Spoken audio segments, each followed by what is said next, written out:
The life of a vault hunter isn't an easy one. Aside from the hostile environs of a place like Pandora, which is incidentally the planet they're on, there are skags, aliens, and more than a few bandits who are all too happy to loot your still warm corpse. Borderlands Legends follows on from the first title, with Mordecai, Roland, Lilith, and Brick seeking the fortune they found and lost from the vault. An all-new method of control accompanies Borderlands on its iOS debut, with players taking control of the four-man crew via an isometric overhead view, reminiscent of tactical shooters of the past.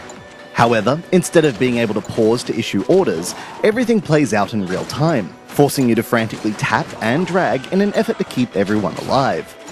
This becomes all the more apparent as you level up and place more points into each character's skill tree, unlocking abilities that you can only keep track of while having them specifically highlighted, forcing you to cycle through everyone almost religiously to maximize their use. That isn't to say the game is challenging. Far from it. Should you fail a mission, you'll start over again with experience and items intact, effectively ensuring that you can outlevel and outscale the challenge set before you. In fact, the most challenging issue you'll likely face is having one of your team members outlevel everyone else, resulting in vending machines full of loot you can't use yet. The missions themselves are a grab bag of tasks, mostly involving surviving several waves of enemies before moving on.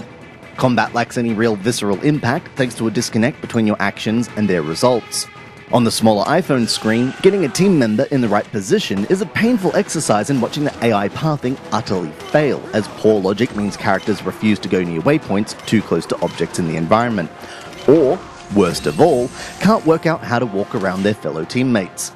However, despite all of these flaws and teeth-grindingly frustrating quirks, there's a spark of what made Borderlands so brilliant in the first place.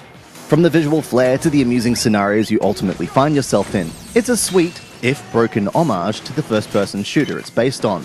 In a way, this makes playing the game even more heartbreaking, but if you're a hardcore fan of the series, you may still manage to find some joy from what's on offer. Borderlands Legends has all the weight of an excellent franchise and the incredible power of a real-time tactical gameplay system to work with. But despite all this, it's hard to recommend its monotone experience. This has been Andrew with AppSpy.com. We review, you decide.